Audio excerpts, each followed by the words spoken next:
Well, the initial idea for the series, for me anyway, was to see if I could still function as a director and stunt coordinator from a wheelchair and motorized scooter.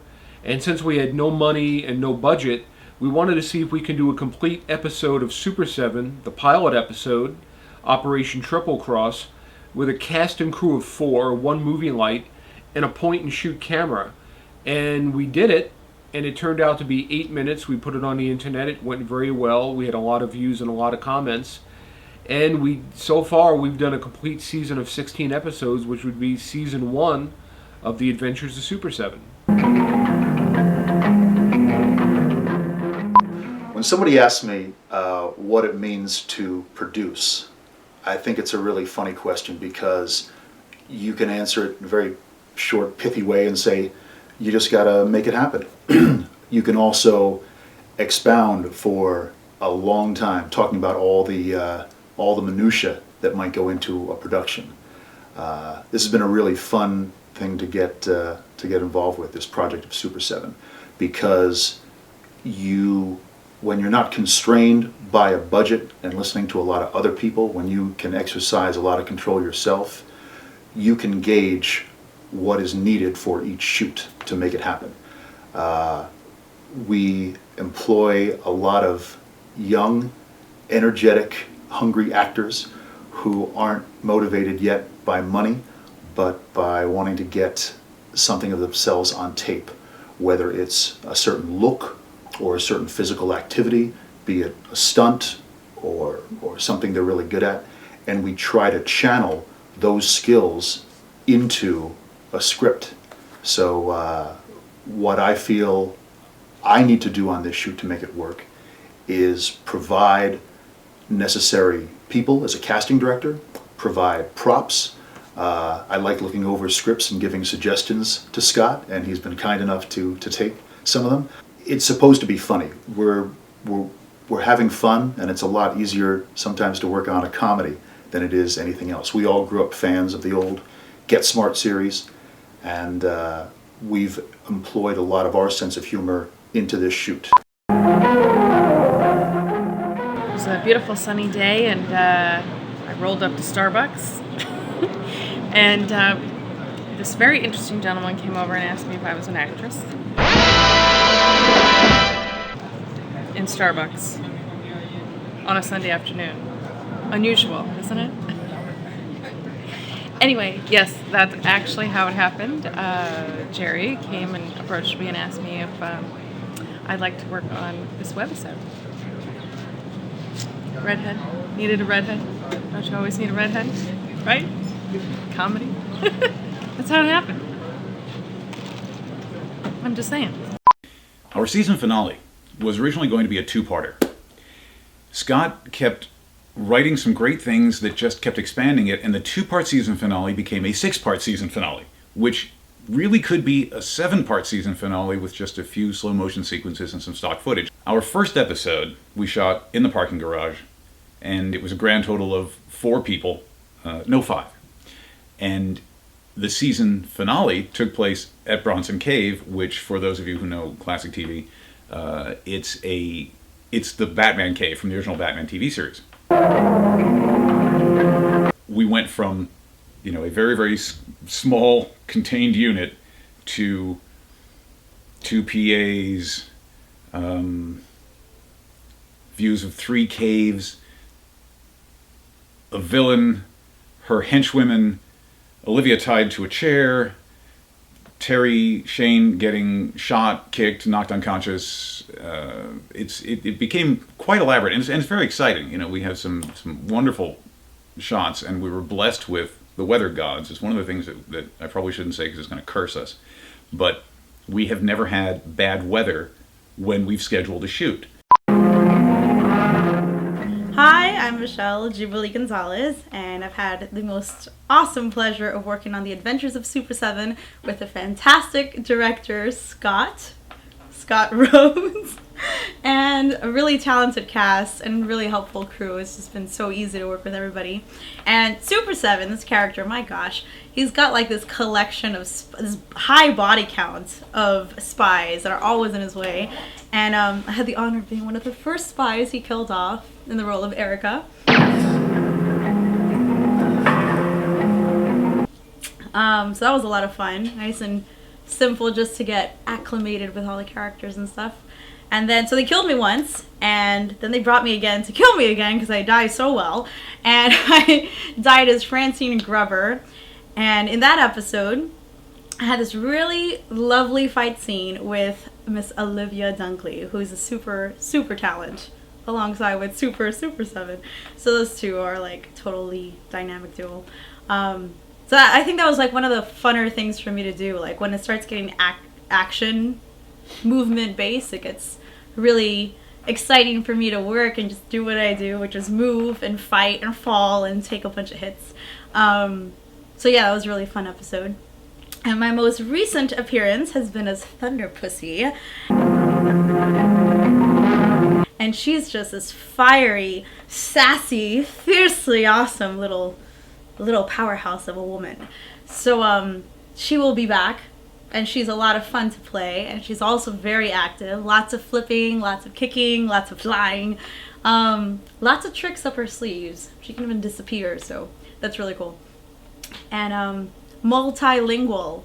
I loved that I got to speak a couple languages in this last episode, because that's also something in my bag of tricks. So Thunder Pussy and I have a lot in common. I mean, we're like very, very close. So my episode with Michelle, where the two of us do the fighting, is one of my favorites, but not only mine. My nephew loves that episode. He calls it Girl Fight.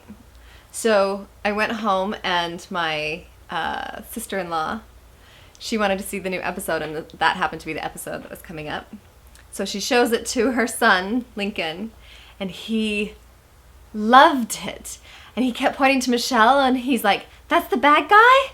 And I was like, "Yes, that's the bad guy. She's the bad guy." And so he goes, "That's the bad guy?" And then he kept taking his dad's iPad around, and he's like, "I want to watch Girl Fight." And so they let him watch the Girl Fight over and over and over again. He's probably the reason we have so many views. So in Operation Trapezoid Conundrum, Bob had called and wanted to get a whole group of stunt people together and put this huge action sequence together. The first part of it, the interview between Superseven and the newspaper and the newscast reporter, who was actually a spy in disguise, was shot in our living room. Usually on weekends and Thursdays, there's a group of professional stunt people that get together at Bob Yerke's, who is considered probably the grandfather of all stuntmen. He has a circus in his backyard. So we brought in professional stunt people to put together an action sequence surrounding Sandra West, who was supposed to be covering Superseven's super back while he was giving the interview. The stunts included air rams, which is a pneumatic system that propels the stunt performer through the air, which we briefly and quite satisfactory, I might say, got Sandra West, played by Olivia, to ride, and she did a great job. And we had some fight sequences and a partial burn where the guy was set on fire from hairspray.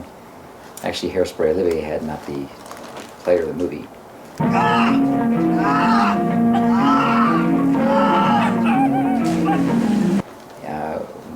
Ignited and went flying into the pool, and she jumped on the trampoline and did all sorts of acrobatic tricks while shooting stunt people as they ran to shoot at her. I have been training at Bob Yerke's for about a year now. Actually, my agent referred me to the place, and so it was really fun when Scott decided that we would shoot an episode there. I mean, I've walked high wire, I've high falls, low falls, ratchet, like they do everything. They do everything there. So I've been training at Bob Yerke's for the past year or so. So it was really fun to shoot an episode there. And one of the funnest things was when Scott Leva, who helps with the series every once in a while, suggested that I do the ARAM. The original idea was that I would shoot these guys and they would get on the ARAM and they would get shot and then they would die. And Scott was like, no, let's have Olivia do it. And I had never tried it before. I had never done an ARAM, but I was like, yeah, let's try it. And it was super fun.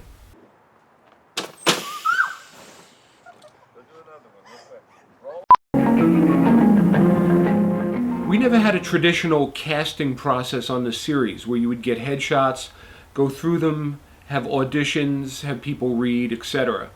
I pretty much knew among the talent pool of my friends and associates who I could cast for certain roles.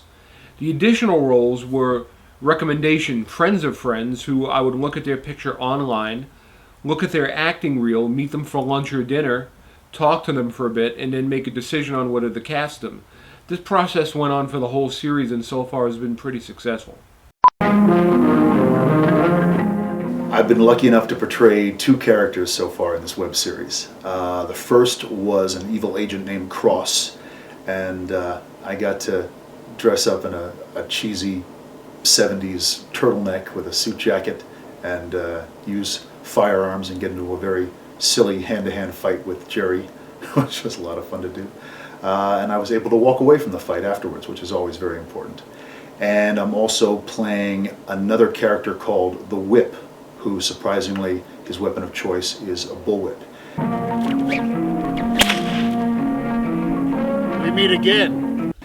He's dressed all in black, and he's referred to by Olivia as a third-rate Zorro. He hasn't been able to find himself a black whip, though, so he's not that fashion conscious because his whip is brown. But that's been a lot of fun because I've always enjoyed cracking a bullwhip. So I've played 2 characters so far, and we'll see if the whip returns. Some people think he was blown up in the Cave of Death or Doom or whatever we're referring to it now, but I have a feeling the whip will return. As you know, The Adventures of Superseven is a love story between Seven and Sparky, and I don't know who the Sandra West gal is. She just keeps coming in the scene, so annoying. Yeah. No, Sparky is sidekick to Superseven, and she is his mechanic to save the day. Ladies, you can relate. I know. We're always coming in to save the day. And she loves that very much. And is always trying to keep him out of the way of danger, and she's the fixer. Yeah, she's the fixer. My final climactic battle with Michelle's character, Thunder P, at Bronson Cave was wonderful. We got together with Scott, and he choreographed and we rehearsed this fairly elaborate fight sequence.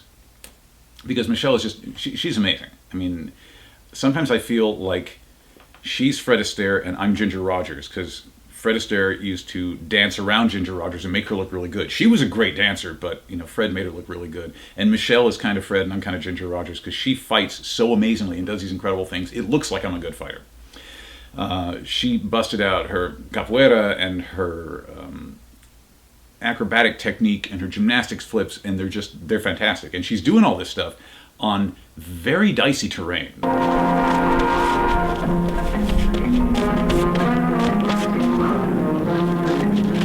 The terrain up there is gravel and rocks, and it had just rained, so there was like a muddy section that we had to avoid. And here's this woman leaping around and backflipping and doing all these falls, and it was a fantastic thing, a fantastic fight sequence. And then just doing the fight sequence with Jerry was a total blast, because we're both trying to make sure we're safe and have good distance, but then sell with lots of amplitude, not only in the facial expressions, but in all the moves. So, both of us having a really strong dance background, it was really interesting to work with somebody who knew about movement, and just, I felt like I could trust him with all that. So, I mean, it was just so easy. It was really such an easy shoot. As hard as it was physically, there's a lot of movement, it was really, actually, when you have a good partner, the work is easy and it becomes fun.